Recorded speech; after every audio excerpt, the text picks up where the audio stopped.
말씀의 제목은 영의 사람, 육신의 사람입니다. 지난주에 우리들은 신령한 집은 영적 공동체인 교회요, 신령한 제사는 영적 예배임을 살펴보았습니다.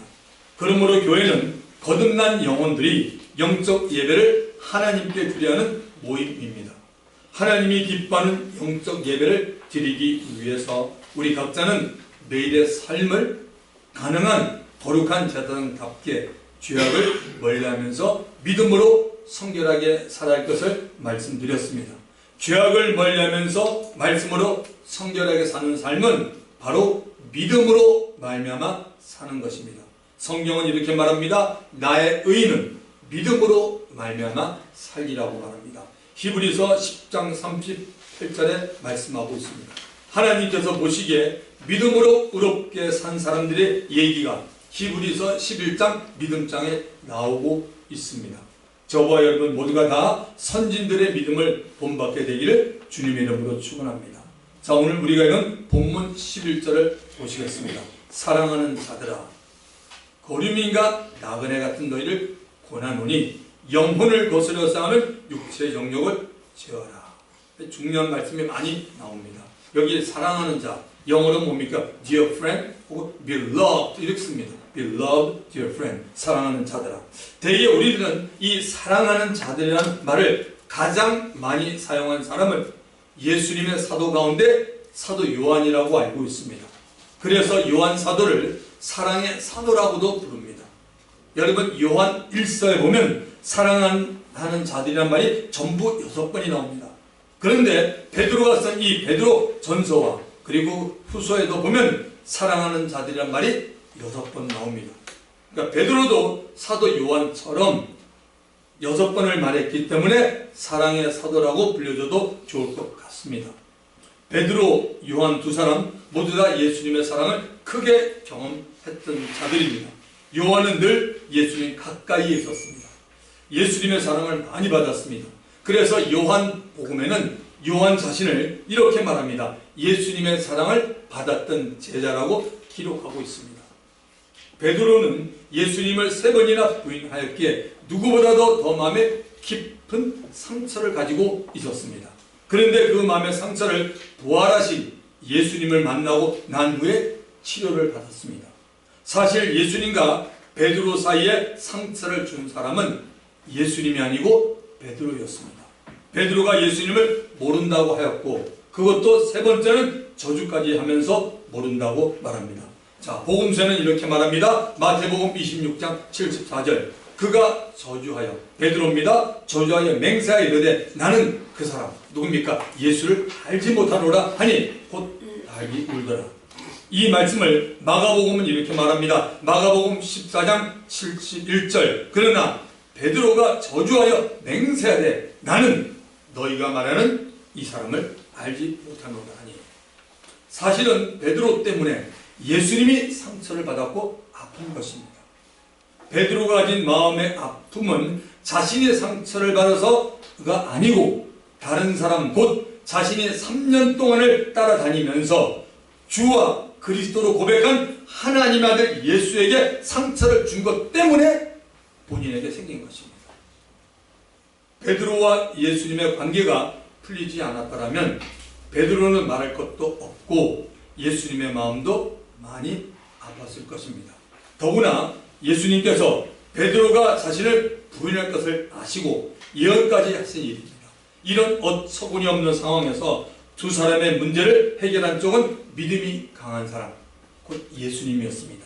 로마서 14장 1절은 이렇게 말합니다. 믿음이 연약한 자를 너희가 받되 그의 의심하는 바를 비판하지 말라.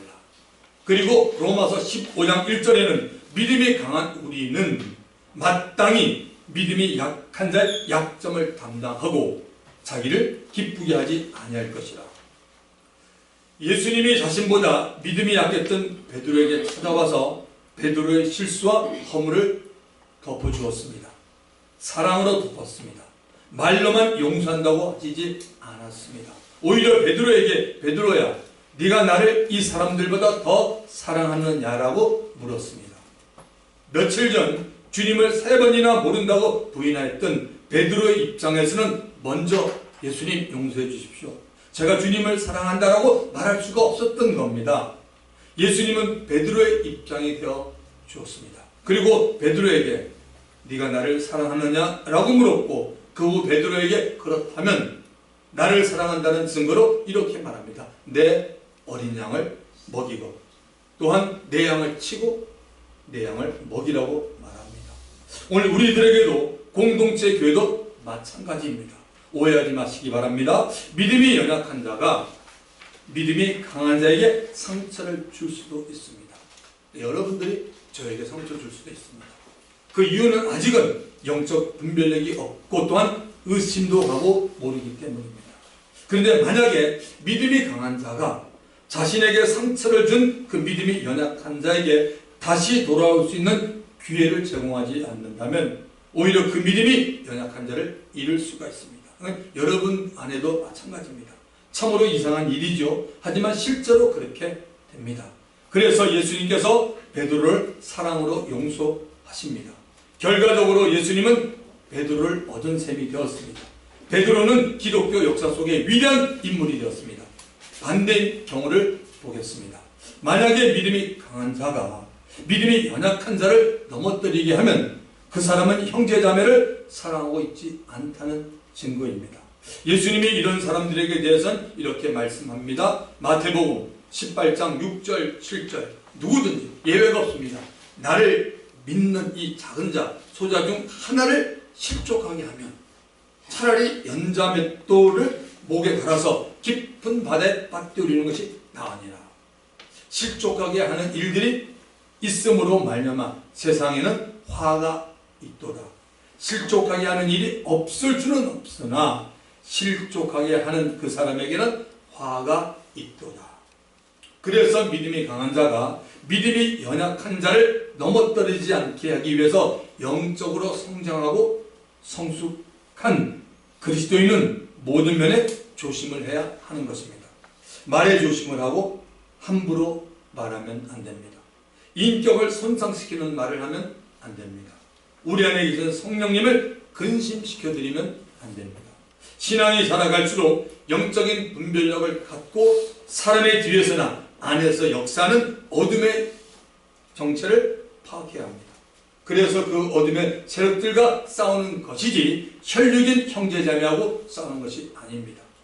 그러나 영적으로 성장해 가는 사람은 인격도 점점 고쳐야 하고 게으르지 말고 부지런하여 그리스도를 닮아가는 삶을 살아가야 합니다. 베드로가 예수님의 마음을 아주 아프게 만들어 놓고 난 후에 오히려 예수님으로부터 마음의 아픔을 치유받았습니다. 그래서 그는 우리들에게도 사랑하는 자들이라고 오늘 본문에 말하고 있습니다. 저와 여러분들도 믿음의 공동체 안에서 형제를 향하여 사랑하는 자들이라고 말할 수 있기를 주님의 이름으로 축원합니다. 자, 본문 11절에서 베드로의 다음 말은 뭐냐면 거류민과 나그네 같은 너희를 권하노니, 우리에게 권하고 싶은 말이 베드로에게 있습니다.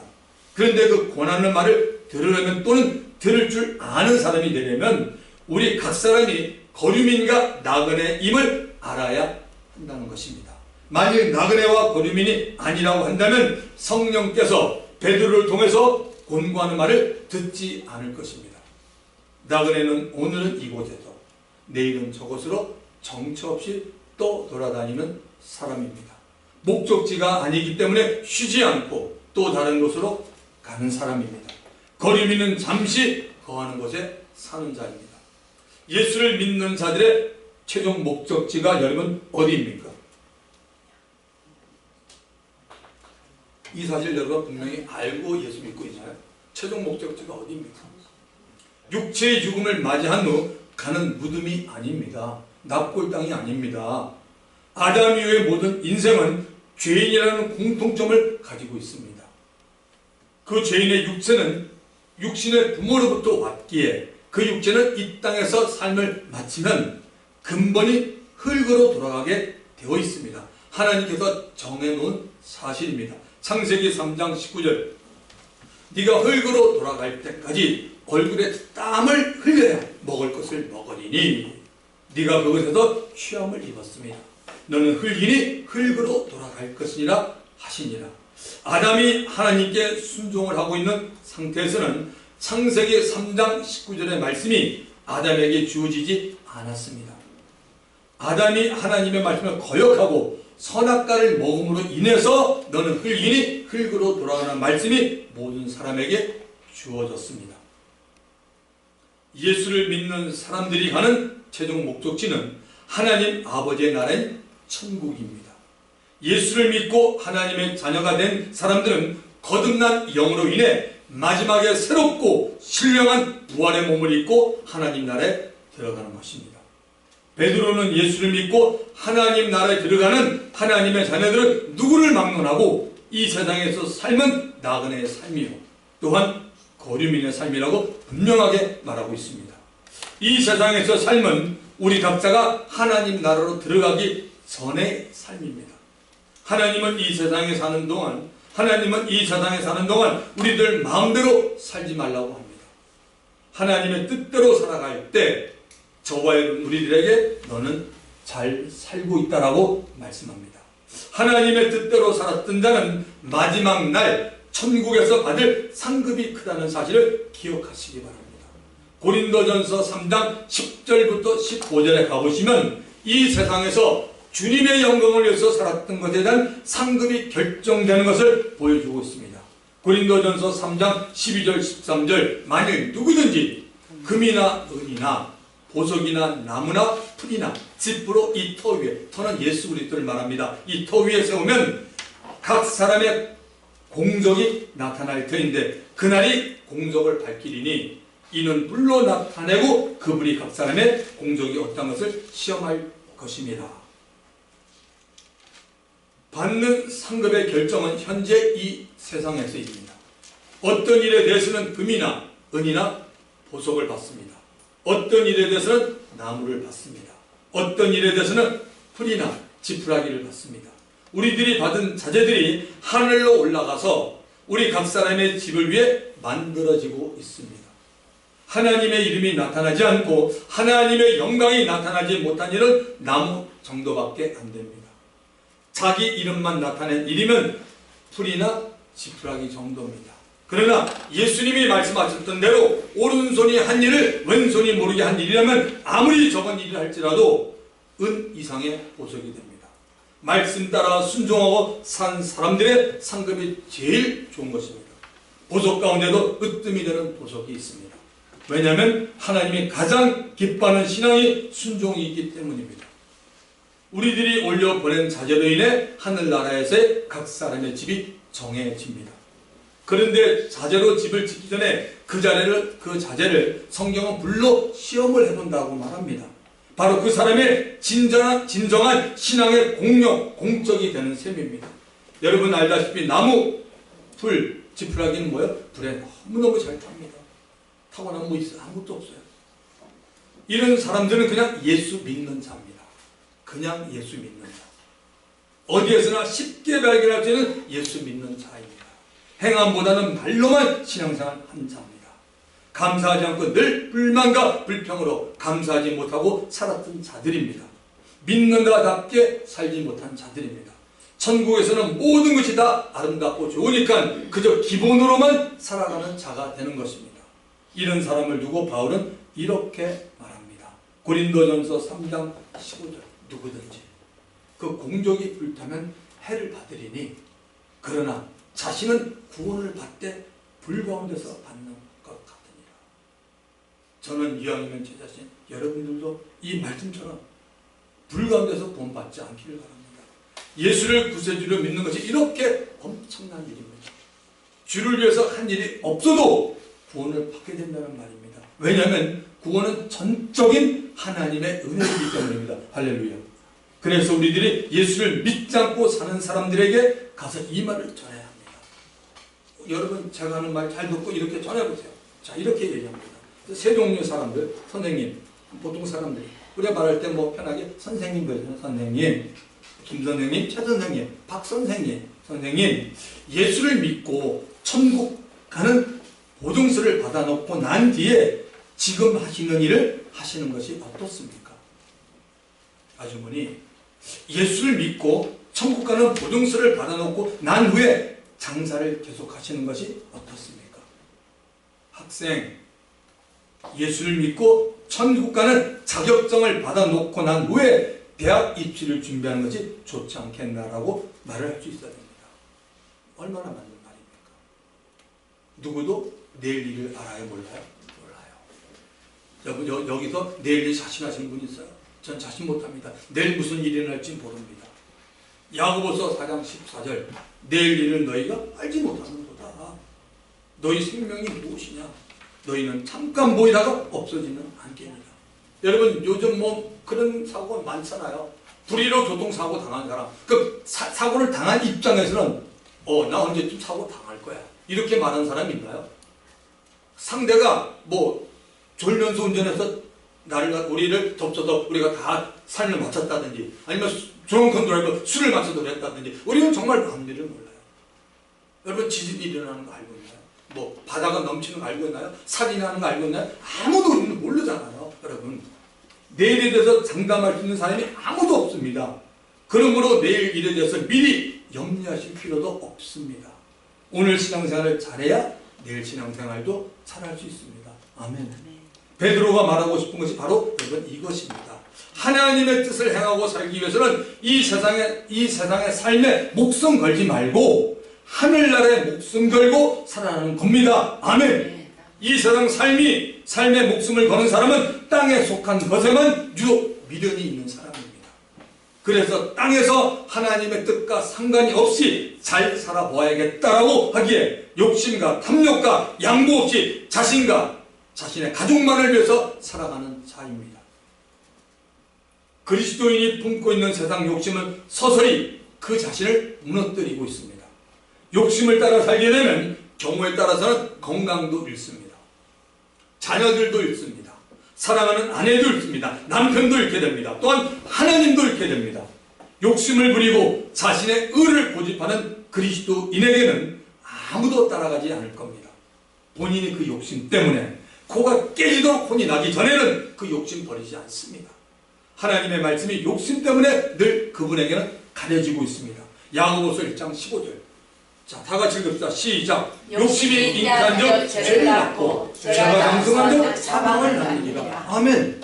욕심과 탐욕과 자로 인해서 하나님의 말씀이 가려지지 않기 위해서는 베드로는 영혼을 거스려 쌓는 육체 정욕을 제어하라고 우리에게 알려주고 있습니다. 성령께서 베드로를 통해 이 영혼을 거스리는 세력을 육체의 정욕이라고 말합니다. 육체의 정욕. 그 사람 안에 나오는 본성대로 살아가게 하는 힘은 아주 강하게 작용을 합니다. 육체의 정욕은 제 안에, 여러분 각 사람 안에, 모든 사람 안에 있습니다. 이 육체의 정욕은 한마디로 죄를 짓고자 하는 바람, 죄를 짓고자 하는 소원입니다. 죄를 짓고자 하는 소원에 대해서 하나님이 어떻게 말씀하고 있습니까? 아담과 하와가 하나님의 말씀에 불순종을 하고 난 후에 죄인이 되어서 에덴 동산에서 쫓겨납니다. 세월이 흐른 후에 아담과 하와는 가인을 낳습니다. 그리고 가인의 동생 아벨도 낳았습니다.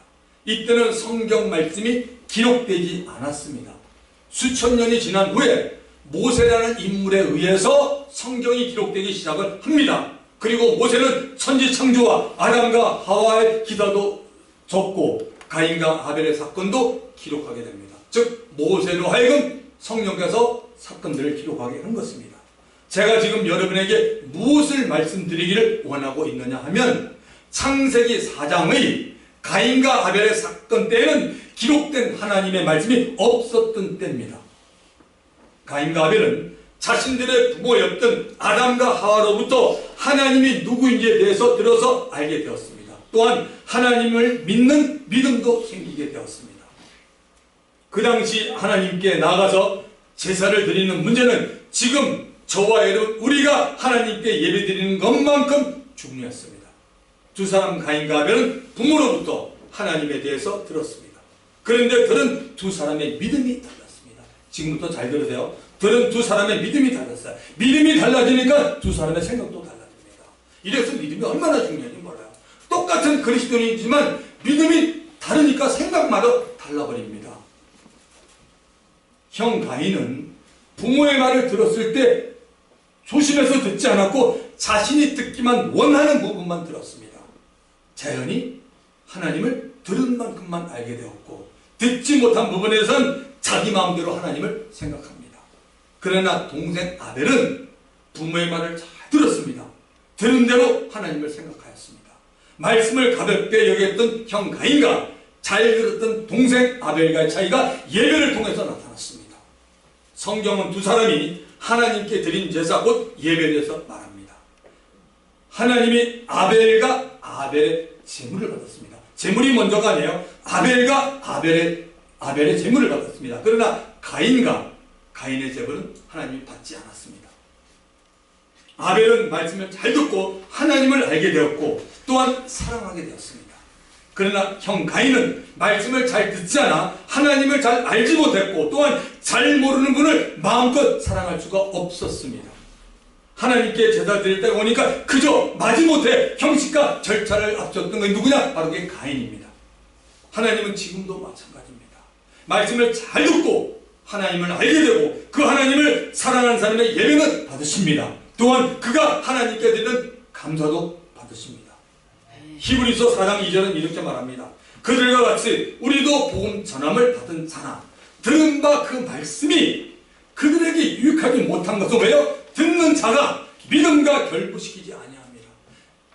이거는 여러분이 할 일이에요. 제가 할 일은 말씀을 준비하고 기도하고 하나님을 전하지만 여러분은 할 일은 뭡니까? 듣는 자가 믿음과 결부시키는 일이에요. 여러분이 이렇게 하지 않으면 여러분의 유익이 없어요. 주일 설교 10,000번 들었습니다. 1,000번 들었습니다. 성경 뭐 아무리 많이 해도 됩니까? 믿음하고 상관없는 거죠. 상관없으니까 뭐라 해요? 살 때 어떻게 합니까? 자기 생각대로 살아요. 말씀드렸죠. 믿음을 가진 만큼 믿음으로 생각하는데 믿음이 없다 보니까 들은 거는 많은데 판단만 하고 있는 거예요. 그러니까 뭡니까? 무슨 열매가 있어요? 무슨 그리스도인이 그래? 무슨 변화가 있겠습니까? 없습니다, 여러분. 제 할 일 있고 여러분이 할 일이 있어요. 우리 로봇가 아니지 않습니까, 여러분? 하나님은 은혜를 주시지만 우리가 거기다 반응을 볼 텐데 반응을 안 보여. 그건 여러분의 잘못이고 또 저는 저의 잘못이 있겠죠. 자, 가인으로서는 보이지 않는 영으로 계신 하나님을 만날 수 있는 기회를 놓친 결과가 되었습니다. 예배에 성공하지 못한 형 가인의 마음에 예배에 성공한 동생 아벨이 얼마나 보기 싫어졌는지 몰라요. 하나님은 예배에 성공하는 사람에게 선을 행했다라고 말합니다. 굉장히 중요한 말씀이에요. 여러분 주일 예배가 왜 중요하냐면 성경 말씀이에요. 주일 예배를 정말 하나님 앞에 성공하면 하나님은 여러분에게 뭐냐면 너는 선을 행했다라고 말하고 있습니다. 여러분 예배에 성공했다는 말은 예배를 통해서 하나님과의 관계가 올바로 되었다는 겁니다. 일주일 이렇게 저렇게 살지만 내가 오늘 주일을 내려서 내가 주님 앞에 정말 예배를 드리면서 하나님 내가 하나님의 자녀입니다. 내가 하나님 은혜를 입은 자입니다. 이런 관계를 확인하는 게 주일 예배예요. 예배를 통해서 하나님을 높이고 하나님의 은혜로만 살아가는 자임을 확인하는 것이 예배입니다. 하나님이 가인에게 이렇게 말씀합니다. 창세기 4장 7절 가인아 네가 선을 행하면 어찌 낯을 들지 못하겠느냐. 선을 행하지 아니하면 죄가 눈에 엎드린다. 눈이 뭡니까? 너 마음에 엎드린다. 죄가 너를 원하나 너는 죄를 뭐예요? 다스릴지니라. 형 가인의 마음 안에 하나님께 인정을 받지 못한 분노가 일어나기 시작합니다. 그 분노에 대해서 동생 아벨이 더욱더 꼴보기 싫어졌습니다. 이 마음을 하나님이 보았습니다. 가인은 보기 싫은 동생에게 무엇인가를 발산하고 싶은 충동이 막 생깁니다. 이것이 바로 뭡니까 여러분? 죄의 원함입니다. 이게 바로 죄의 소원입니다. 이 죄의 원함은 하나님이 막아주지 않습니다. 꼭 기억하세요. 여러분이나 저나 어떤 그런 돌발적인 어떤 일에서 하나님 절대 개입하지 않습니다. 막아주지 않습니다. 우리가 로봇입니까? 우리 다 이성을 가진 사람 아니에요. 그러니까 죄의 원함은 하나님이 막아주지 않습니다. 만약 막았다면 창세기 4장의 사건은 일어나지 않았어야 됩니다. 본인 스스로가 막아야 합니다. 이 문제를 해결하기 위해서 저와 여러분 우리는 영의 사람과 육신의 사람에 대해서 알아야 합니다. 예수를 믿는 자 안에는 두 세력이 있습니다. 하나는 영의 사람이 있고 하나는 육신의 사람이 다 있습니다. 모든 문제는 영적으로 풀어야 합니다. 모든 문제 어떻게 푼다고요? 영적으로 풀어야 합니다. 이 말은 하나님의 관점으로 본다는 겁니다. 기억하세요. 영적으로 본다는 얘기가 뭐냐면 하나님의 관점으로 보는 거예요. 하나님의 관점으로 본다는 말을 못하면 또 어디 가서 얘기하다가 여러분 대답 제대로 못해요. 영적으로 모든 문제를 본다는 말은 하나님의 관점으로 이 문제를 바라본다는 겁니다. 내 관점이 아닙니다. 대개 우리가 혼적인 문제가 많이 일어납니다. 이 혼의 문제가 어떤 문제가 되었든지 영적으로 풀어나가면 답이 나옵니다. 항상 내 안에 두 세력 가운데 강한 쪽이 우리를 끌고 갑니다. 예수 믿고 교회 생활을 잘해도 그 사람 속에 있는 육신의 사람이 영의 사람보다 더 강한 사람이 얼마든지 있습니다. 이 사람은 항상 모든 것을 육신으로만 해결하는 사람입니다. 해결이 안 되어도 그냥 그렇게 넘어갑니다. 이 생활에 아주 익숙해져 있기 때문입니다. 은근히 즐기고 있는지도 모르겠습니다. 이런 사람은 자신에 대해서 생각을 합니다. 때로는 결단도 합니다. 그러나 생각과 결단으로만 끝나는 사람입니다. 왜냐하면 변화되는 것을 은근히 두려워하고 있기 때문입니다. 영적인 사람들은 자신 안에 있는 육신의 사람을 통제하고 있는 사람입니다. 그 통제하는 방법 자체는 아주 간단합니다. 영의 사람을 더 키워나가는 겁니다. 그러면 그 사람에게는 영의 사람이 육신의 사람을 이끌고 나갑니다. 영의 사람을 개발시켜 나가면 죄를 짓기 소원하고 있는 육신의 사람에게 활동할 기회를 주지 않는 셈이 됩니다. 여러분, 사람은 누구나 가만히 내버려 두거나 가르치지 않아도 뭐요? 죄는 짓습니다. 죄 짓는데 여러분 대학 학벌이 필요 없어요. 박사학위 필요 없어요. 여러분. 아무 필요 없어요. 교육 필요 없어요. 육신의 사람이 있기 때문입니다. 육신의 사람이 하는 역할은 죄를 짓는 일입니다. 어린아이들도 조금씩 지각을 사용하기 시작하면 그 속에 원래 있었던 육신의 사람이 활동하기 시작합니다. 이때부터 희한하게 아이들이 죄를 짓습니다. 거짓말하기 시작합니다. 어느 부모가 자식한테 어릴 때부터 거짓말 가르치겠습니까? 근데 거짓말해요. 사람의 눈치도 봅니다. 고집도 부리기 시작합니다. 저도 손자 손녀들이 있기 때문에 이거 너무 잘 알죠. 가끔 영상통화하다 보면 제가 동생한테 순간순간 느낍니다. 정말 이 부정할 수 없는 사실입니다. 육신의 사람이 꿈틀거리기 때문입니다. 선악을 구분하지 못합니다. 하기야 어른들도 영적인 눈이 감긴 사람은 선악 구분하지 못합니다. 영의 사람을 성장시켜 나가기 위해서는 영의 사람이 좋아하는 쪽을 우리는 택하여 나가야 합니다. 영의 사람은 쉽게 말하면 예수 그리스도와 관련이 있는 것을 다 좋아합니다. 아멘. 네. 영의 사람이 뭐냐? 예수 그리스도와 관계 있는 것 다 좋아하는 사람이 영의 사람입니다. 예수 그리스도를 통해서만 눈에 보이지 않는 영으로 계신 하나님을 알 수가 있습니다. 예수 그리스도와 하나님 아버지 그리고 성령님 삼일째 하나님에 대해서 알려면 구약과 신약에 기록된 하나님의 말씀을 깨달아야 합니다. 하나님의 말씀은 하나님이 직접 하신 말씀이요 하나님과 동격입니다. 그러므로 누구든지 하나님의 말씀을 사모하지 않는 자는 하나님을 사모하지 않는 자와 똑같습니다. 말씀을 사랑하는 사람이 곧 하나님을 사랑하는 사람이에요. 여러분이 다 알 수 있어요. 뭐 핑계댈 거 없어요. 내가 하나님 사랑한다? 그럼 누구도 물을 없어요. 저와 여러분이 하나님 말씀 사랑하고 있으면 당신이 하나님 사랑하는 사람이에요. 그런데 사랑하지 않다? 그럼 그냥 왔다 갔다 하는 사람이에요. 하나님 사랑하지 않습니다. 영의 사람은 하나님의 말씀과 함께 생활하는 사람입니다. 말씀과 함께 생활하면 여러분 무엇이 필요합니까? 말씀을 읽기도 하고 때로는 암기도 하고 때로는 가만히 아침부터 묵상도 해보고 또 연구도 해보고 상고도 해야 합니다. 그리고 말씀과 함께 기도를 해야 됩니다. 아멘. 네. 기쁨이 충만해지면 하나님과 정말 찬양하고 싶지 않습니까?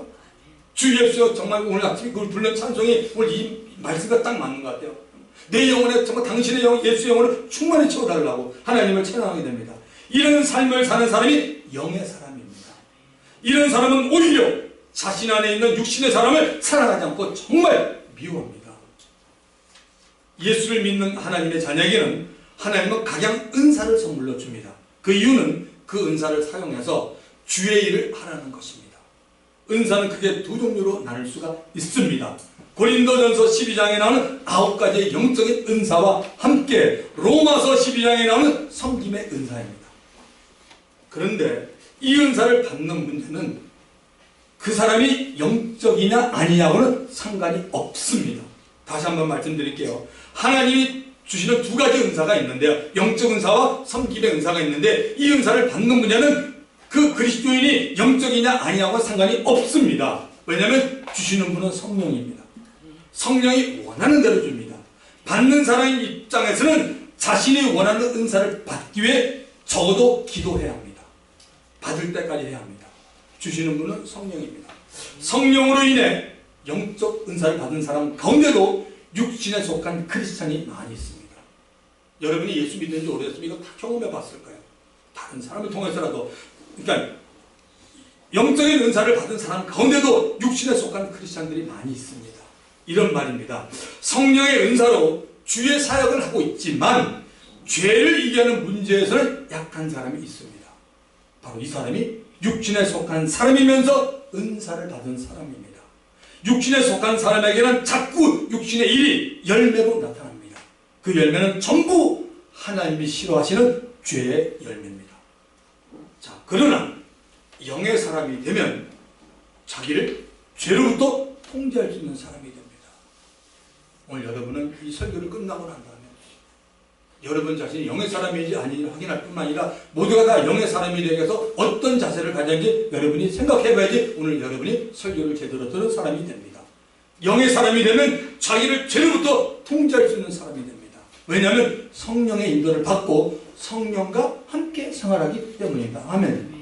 영의 사람이 되어서 성령의 은사까지 가지고 있으면 그야말로 능력 있는 크리스천이 됩니다. 자꾸 죄를 짓고 살면 우리의 영혼이 깨끗하지 못합니다. 영혼의 불순물에 끼게 됩니다. 물론 죄를 전혀 짓지 않고 살기는 어렵고 살 수 없습니다. 사실은. 그런데도 죄를 지으면 예수의 피로 우리가 씻어야 합니다. 그래도 우리의 영혼을 깨끗하기 위해서는 가장 중요한 것은 빛 가운데서 행하는 겁니다. 바로 죄를 멀리하고 사는 길입니다. 요한일서 1장 7절 너무나 중요한 말씀이 나와 있어요.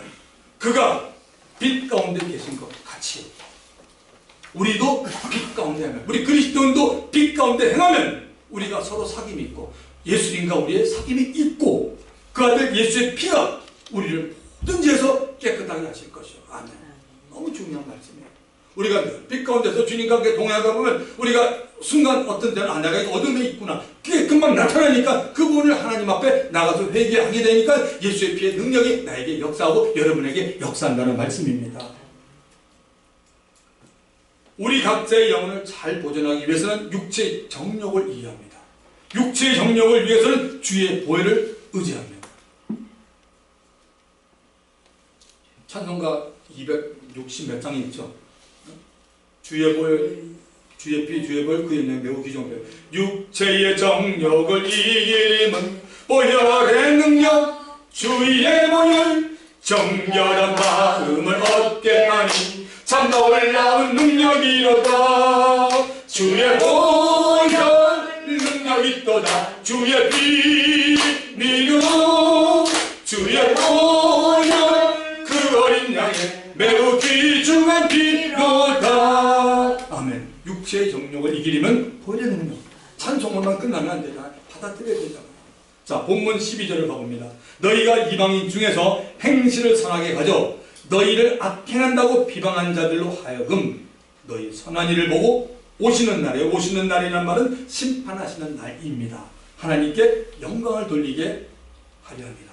예수를 믿는 하나님의 자녀들은 예수를 믿지 않고 하나님을 모르고 살아가는 사람들에게 선한 행동을 보이고 나타내야 합니다. 당시 이방 사람들은 예수를 믿는 자들이 악한 행위를 한다는 거짓 소문을 퍼뜨려서 그들을 비방하고 있었습니다. 바로 복음을 막는 사단의 책략이었습니다.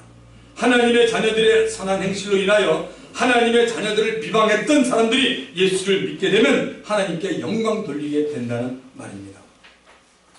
사랑하는 성도 여러분, 하나님의 은혜로 예수 믿게 되었으면 잘 믿는 것이 여러 모양으로 좋습니다.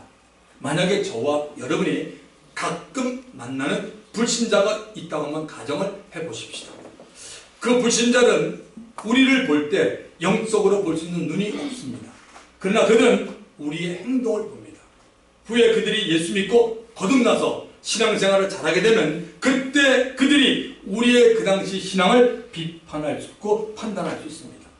우리들이 육신의 사람이었는지 영의 사람이었는지 알게 된다는 사실입니다.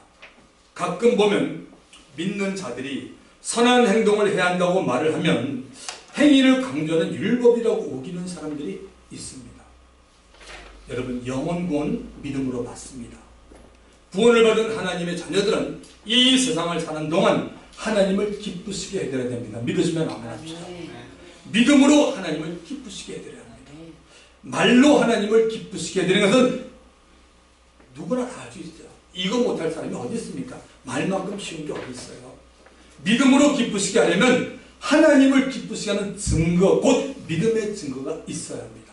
이 증거가 바로 믿음으로 행한 선한 일이고 선한 행동입니다. 세 가지 경우를 보겠습니다. 저와 여러분, 우리들의 선한 행위가 얼마나 중요한지 성경을 통해서 한번 확인해 보십시다. 자, 누가복음 7장에 가보시면 어떤 백부장의 사랑하는 종이 병들어 죽게 된 사건이 나옵니다. 이 백부장이 예수께서 가버나움으로 들어오신다는 소문을 듣고 유대인 장로들에게 찾아가서 자신의 종이 죽게 됨을 말합니다. 평상시에 유대인의 장로들과 이 백부장은 좋은 관계를 가졌음을 알 수 있습니다. 유대인의 장로들은 즉시 예수에게 찾아가서 백부장의 종을 살려주는 것이 합당하다라고 말합니다.